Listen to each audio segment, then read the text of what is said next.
Hello viewers. ఈరోజు ఈ వీడియోలో ఒక ఇంట్రెస్టింగ్ టాపిక్ అండి. ప్రైవేట్ స్కూల్స్ ఎలా దోచుకుంటున్నాయంటే, స్కూల్ ఒక విద్యా ఈ స్కిప్ చేయకుండా ఈ వీడియోని చూడండి. క్లియర్‌గా కొంచెం ఇన్ డెప్త్‌కెళ్ళి మనం మాట్లాడుకుందాం. భారత రాజ్యాంగం ప్రకారం భారతదేశంలో ఉన్న అన్ని రాష్ట్రాల్లో ఉన్న ప్రజలు వాళ్ళకొక హక్కు ఉంది. ఏంటి? విద్య, వైద్యం ప్రభుత్వం నుంచి రప్పించుకోవడానికి.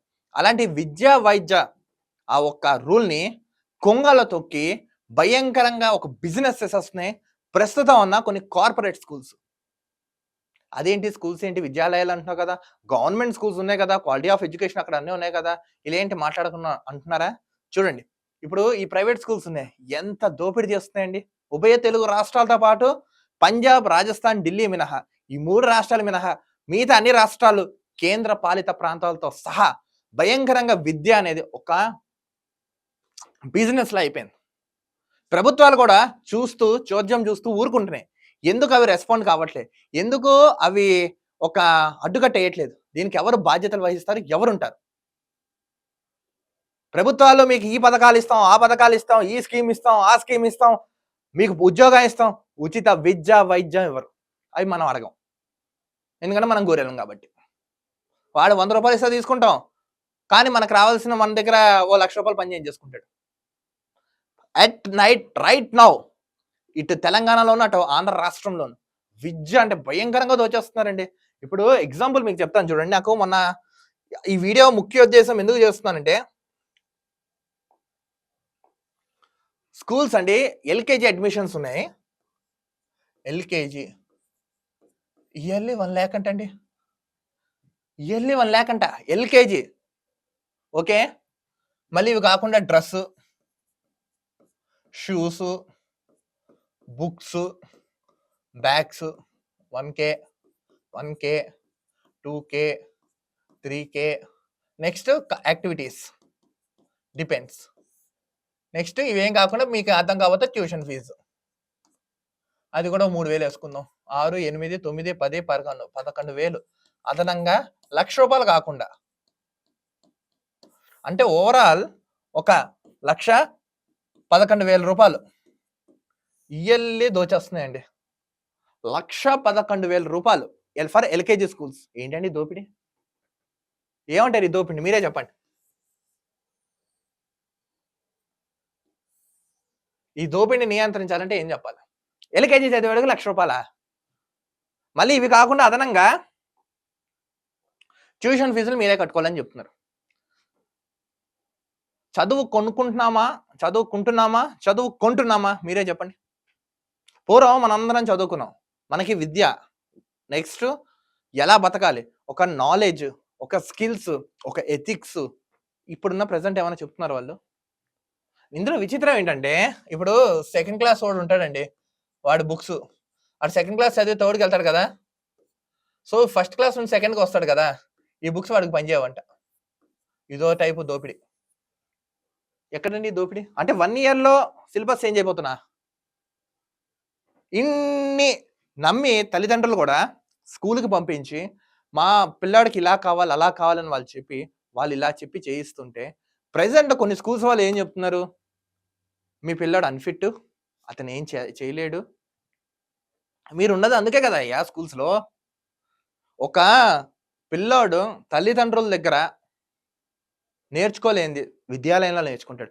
విద్యాలయంలో కొన్ని అర్థం కానివి ఉపాధ్యాయుడి దగ్గర నేర్చుకుంటాడు. ఉపాధ్యాయుడి దగ్గర రాని కొన్ని సమాజాన్ని చూసి నేర్చుకుంటాడు. ఇవేం లేనోడు జ్ఞానంతో తెలుసుకుంటాడు. ఎక్కడో అక్కడ he will be all right. అది మనం గుర్తించక, చేత కాక ఇంత ఫీజులు వసూలు చేసి మన పిల్లల్ని మనమే ప్రూవ్ చేసుకుంటున్నాం రాంగ్గా. గవర్నమెంట్ స్కూల్స్ చూడండి, గవర్నమెంట్ స్కూల్స్లో మీకు ఇయర్లీ ఒక 500 ఫీజు ఉంటున్నాము. బుక్స్, డ్రెస్, ఎడ్యుకేషన్, ఫుడ్ అన్నీ free. Next high qualified teachers ఉంటారు.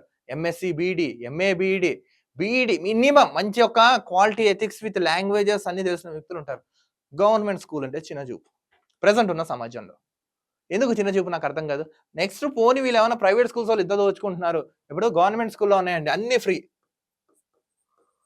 ప్రైవేట్ వాడు ఒక లక్షలా దొబ్బుతాడు. సామాన్యుడు సంపాదించుకున్న డబ్బు విద్యకైనా వైద్యానికైనా పోతున్నాయి. ఎవడు బాధ్యత వహిస్తాడు దీనికి? ఎవడు బాధ్యత వహిస్తాడు? ప్రభుత్వాలు కూడా చోద్యం చూస్తూ ఉంటే అసలు చిన్న చిన్న స్కూల్స్ సిబిఎస్ఈ స్కూల్స్ అలానే ఉన్నాయి, ఐసిఎస్ఈ స్కూల్స్ అలా ఉన్నాయి, స్టేట్స్ స్కూల్స్ అలా ఉన్నాయి, గల్లీలో అంటే ఐ మీన్ స్ట్రీట్స్ లో ఉన్నాయి. ఏం దోపిడే నాకు అర్థం కాదు. విద్యని మీరు ప్రైవేట్ పరంగా చేస్తున్నారు. విద్య మీద ఇంత దోపిడీ చదువుతున్నారు. ప్రభుత్వాలు కూడా ఎందుకు చోద్యం చూస్తాయి? ఢిల్లీలో అరవింద్ కేజ్రీవాల్ ప్రభుత్వం ఎంతో అంటే ఎంతో విద్య మీద ఎంతో కేటాయిస్తుంది. ఒక అవుట్ ఆఫ్ 100 రూపీస్ లో ఢిల్లీ సీఎం ఇప్పుడు చూడండి, ఢిల్లీ 100 రూపీస్ లో 40 రూపీస్ వాళ్ళు స్టడీకే పెడుతున్నారు. Next health.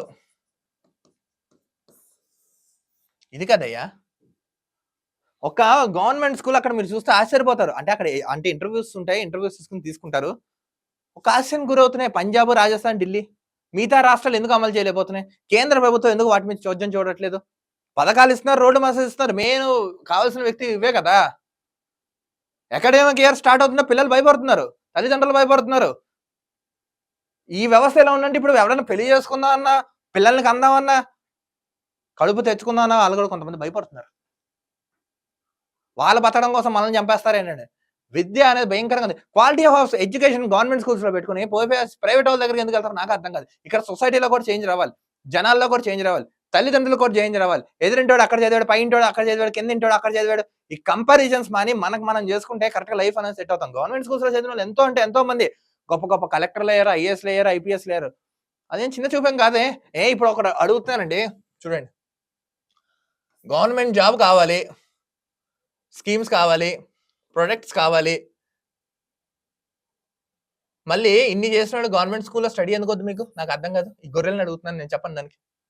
గవర్నమెంట్ స్కూల్లో నీకు జాబ్ కావాలి, నీ కొడుకునేమో అక్కడ చదివించావు. ఇది ఎక్కడికి సమంజసం? గవర్నమెంట్స్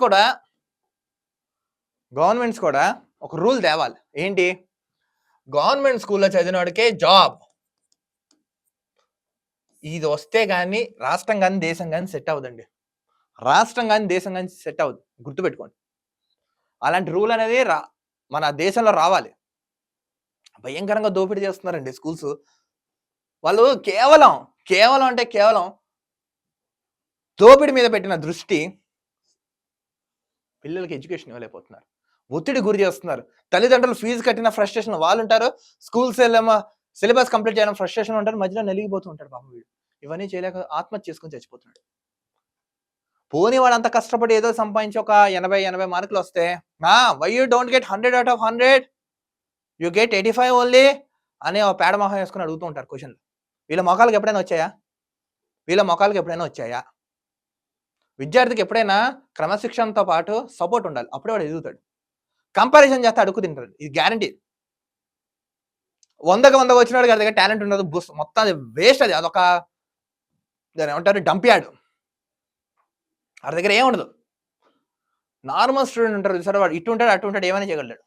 వాడి దగ్గర ఉన్న సబ్జెక్ట్ ఇంకోటి దగ్గర ఉండదు, గుర్తుపెట్టుకోండి. ఒక తండ్రి పేరెంట్స్ అసోసియేషన్ ఆఫ్ ఆంధ్రప్రదేశ్ ఆయన క్లియర్గా ఒక లెటర్ పంపించారండి. నాకు అది చదువుతానే బాధేసింది. చూడండి, సొసైటీ ట్రస్ట్ చట్టాలకు లోబడి విద్యా సంస్థలను రిజిస్ట్రేషన్ చేసుకుని సమాజ విద్యా సేవ చేస్తామని ప్రభుత్వ రాయితీలు, ఇన్కమ్ ట్యాక్స్ రాయితీలు పొందుతూ ఫీజుల దోపిడీ మరో వంక విద్యా వ్యవస్థని సర్వనాశనం చేయడమే కాక జలగల్లా విద్యార్థి తల్లిదండ్రులను పీక్కు తింటూ అనాది కాలంలోనే వేల రూపాయలు, కోట్ల రూపాయలను అర్జించిన విద్యా వ్యాపార యాజమాన్యాలు అంట. చూడండి, రిజిస్ట్రేషన్ తీసుకుంటారు, ఇవ్వంటారు, అవ్వంటారు, ఇవి కావాలి, అవి కావాలి, అన్నీ చేసుకుని ఇవన్నీ చేసాక ఇంకా మాకు ఇది కావాలి జలగల్లా పీక్కు తింటున్నారంట. ఏంటిది ఈ దోపిడీ? ఈ దోపిడికి అరికట్టాలంటే ఏం చేయాలి? ఒక ఆయన లెటర్ రాస్తూ పంపించాడు, ఇదే జలగల కన్నా దారుణంగా పీల్చుకు తింటున్నారంట. ఇక్కడ వీరు చేసే సమాజ సేవ చాలదన్నట్టు శాసనాలు చేసే మంత్రులు, ఎంపీలు, ఎమ్మెల్యేలు, ఎమ్మెల్సీలు, ప్రజాసేవా నాయకులు కీర్తించబడుతూ ద్రోహదలంపులతో ప్రభుత్వ రంగ వ్యవస్థలో ప్రభుత్వ పాత్రలను తగ్గించి నిర్వీర్యం చేస్తున్న విద్యా వ్యాపార యాజమాన్య నాయకులు, వీరిచ్చే చందాలతో కొన్ని ప్రతిపక్ష పార్టీలు నడుపుతున్న వీరు ఉన్న కాలంలో దేశంలోని ఇటువంటి విద్యా సంస్థలు వేల మీద లెక్క పెట్టవచ్చు. ఏది ఏమైనా మనం మారాలి, రాజ్యాంగం కల్పించిన హక్కులను కాపాడుకుందాం. Parents association of Andhra Pradesh. రాజకీయ నాయకులు, దీని గురించి ఒక 2-3 ఎపిసోడ్స్ చేస్తాను నేను, ఈ ఎడ్యుకేషన్ గురించి. రాజకీయ నాయకులు కూడా సేమ్ లంచాలు తీసుకుంటూ, ఎమ్మెల్యేలైనా, ఎంపీ అయినా, ఎమ్మెల్సీ అయినా, ఎవడైనా సరే లంచాలు తీసుకుంటూ, లంచాలకి లోబడి, లంచాల్ని ప్రేరేపిస్తూ, ఇలా ఎన్నో అంటే ఎన్నో చేసుకుంటూ చూసి చూడనట్టు ప్రభుత్వాలు చోద్యం చూస్తున్నాయి. మీకు ప్రాఫిట్ వస్తుందా? లేకపోతే మీరు ఎందుకు పట్టించుకోవట్లేదు? లేకపోతే దాని నుంచి ఏమైనా ప్రాఫిట్ లేదనుకుంటున్నారా? కాదు. ఢిల్లీ సిస్టమ్ దేశం మొత్తం అమలవ్వాలి. ఏం చేస్తారో చేయాలి మీరు. డీ వాళ్ళు, ఎంఈ వాళ్ళు నిద్రపోతున్నారా? ముద్ర నిద్రపోతున్నారా? ఏం చేస్తున్నారు? పాస్ పర్సెంటేజ్ ఎంత ఉందో ఇప్పుడు గవర్నమెంట్ స్కూల్‌లో మనం అక్కడ అకాడమికల్ అతను ఎవరికో 100కి 98 మార్క్స్ వచ్చాయంట. ఎంత టాలెంటెడ్ ఉంటే వస్తాయి చెప్పండి? ఇక్కడ ఈ బోసిడీకే స్కూల్‌లో ఏమో ఒక 70, 80 మార్కులు రావడానికి కింద మీద పడుతుంటాడు. అంటే ఇక్కడ కంపారిజన్ పోలుస్తున్నారు కదా! ఈ లెవెల్‌లో కంపారిజన్ చేయండి. క్వాలిటీ ఆఫ్ ఎడ్యుకేషన్ గవర్నమెంట్‌లో ఉందా? ప్రైవేట్‌లో ఉన్నదన్నది. కానీ ఏదేమైనా ఒకటబ్బా నేను చెప్తున్నాను. గవర్నమెంట్ స్కూల్స్‌లో చాలా అంటే చాలా దోపిడీ అయితే జరగదు. ప్రైవేట్ స్కూల్స్‌లో చాలా అంటే చాలా దోపిడీ అయితే జరుగుతుంది. గుర్తుపెట్టుకోండి. క్వాలిటీ ఆఫ్ ఎడ్యుకేషన్ కావాలంటే మనం మారాలి. జనాలు మారాలి. జనం మారితేనే ఏవైనా సాధ్యమవుతుంది. లేని పక్షంలో ఎంతో చూడండి మీరే రాసారు చూసారు కదా! ఒక పేరెంట్స్ అసోసియేషన్ ఆఫ్ ఆంధ్రప్రదేశ్ తన ఆవేదన అంతా చెప్తూ లెటర్ రాసాడు. ప్రభుత్వాలు వెంటనే వీటి మీద ఫోకస్ చేయండి. దీని గురించి కఠిన చర్యలు తీసుకుంటారని నేను కూడా అనుకుంటున్నాను. చూద్దాం ఏం జరుగుతుందనేది. దీని గురించి పార్ట్ 2లో మనం ఇంకా క్లియర్‌గా మాట్లాడుకుందాం. ఈ వీడియోపై మీకేమైనా సలహాలు, సూచనలు, అభిప్రాయాలు ఉంటే కామెంట్స్ రూపంలో తెలపండి. ఈ వీడియోని లింక్స్‌ని మీ గ్రూప్స్‌లో షేర్ చేయండి.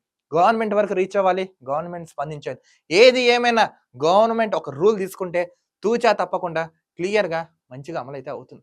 అనే ఇదేదో కనీసం 10 మంది మారినా సమాజం మారాలనే ఉద్దేశంతో అయితే చెప్తున్నాను. సో వీటి మీద అయితే ఫోకస్ పెట్టండి. మార్పు మనమే కోరుకోవాలి. మనమే చేయాలి. విద్యా, వైద్యం తప్ప ఈ దేశంలో ఏదైతే ఇవ్వకూడదు. గుర్తుపెట్టుకోండి. మరో వీడియోతో కలుద్దాం. అంతవరకు చూస్తుండండి ఆకాశం news. This is Dilip signing off.